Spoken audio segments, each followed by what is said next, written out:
महादेव कहते हैं कि धन मनुष्य के लिए आवश्यक है, क्योंकि धन मूल आवश्यकताओं को पूरा करने में सहायक होता है। और जब कोई व्यक्ति इच्छाओं को ही उसकी आवश्यकता समझने लगे, तो फिर चाहे धन कितना ही क्यों न हो, वह कभी भी पर्याप्त नहीं होता। क्योंकि हमारी इच्छा है तो कभी भी खत्म नहीं हो सकती। इसलिए मनुष्य कभी न समाप्त होने वाली इच्छाओं को पूरा करने के लिए पैसे को ही अपने जीवन का लक्ष्य समझ लेता है और उसका लालच बढ़ जाता है। वह भूल जाता है कि उसके जीवन का मुख्य उद्देश्य भगवान के समीप आना है, नहीं पैसे के पीछे भागना है। ऐसे लालची व्यक्ति को तो अपनी मृत्यु के समय भी यही दुख रहता है कि उसे क्या नहीं मिला और क्या रह गया। ऐसे समय में वह एक पल के लिए भी भगवान को याद नहीं करता। एक ऐसे ही लालची व्यापारी की कहानी बताने जा रही हूँ, जो आपको सोचने पर मजबूर कर देगी। एक व्यापारी था जिसके पास सब कुछ था, परिवार था और एक अच्छा खासा व्यापार था। उसके पास एक अच्छा घर था, छोटा था पर पर्याप्त था। उसके परिवार की सभी आवश्यकताओं को पूरा करने के लिए भोजन और धन की भी कोई कमी नहीं थी। पर वो व्यापारी हमेशा और ज्यादा धन पाने की लालसा में डूबा रहता था। उसके पास सब कुछ होते हुए भी वो सुखी नहीं था, क्योंकि वह यही सोचता रहता था कि उसके पास क्या नहीं है और वो ज्यादा से ज्यादा पैसा कैसे कमाए। एक दिन उसे किसी ने बताया कि अगर वह भगवान विष्णु की घोर तपस्या करेगा तो विष्णु जी के वरदान से उसे सब कुछ मिल सकता है। और धन पाने के लोभ में वो भगवान विष्णु जी की तपस्या करने के लिए निकल गया और वह कई वर्षों तक विष्णु जी की तपस्या करता रहा।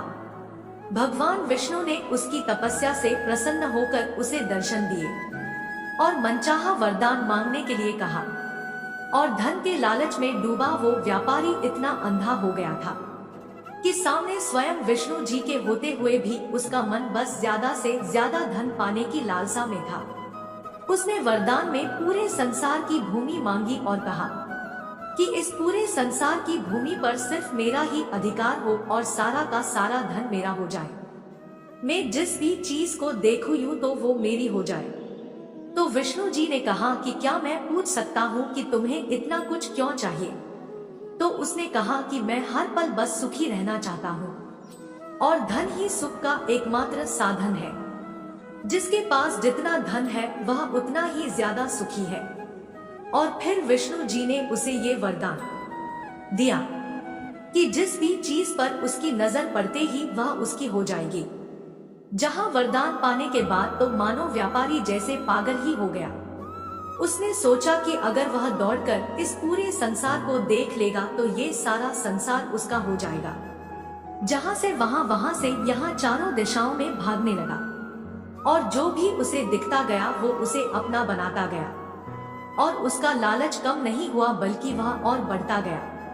लगातार बिना रुके भागने से उसका शरीर उसका साथ देने में असमर्थ हो गया। धन के लोभ में इतना अंधा हो चुका था कि वह मूर्ख व्यापारी ये भी भूल गया था उसके शरीर की सहन करने की भी एक सीमा है। और अंत में उसके शरीर ने ही उसका साथ छोड़ दिया। उसकी वहीं पर मृत्यु हो गई। और सोचने वाली बात तो यह है कि अंत में उसके पास फिर उतनी ही भूमि जिस पर कि उसका मृत शरीर पड़ा हुआ था। इसलिए एक सुखी जीवन के लिए धन नहीं बल्कि अपनी इच्छाओं और आवश्यकताओं में अंतर समझना जरूरी है। और कई लोगों के मन में यह ख्याल भी आता है कि अगर जिसके पास पहले से ही अधिक धन हो तो उसे क्या करना चाहिए। तो मैं बता दूं कि किसी के पास चाहे कितना भी धन क्यों न हो और मूल आवश्यकताएं ये तो उतनी ही है। तन ढकने के लिए वस्त्र, पेट भरने के लिए भोजन और रहने के लिए घर।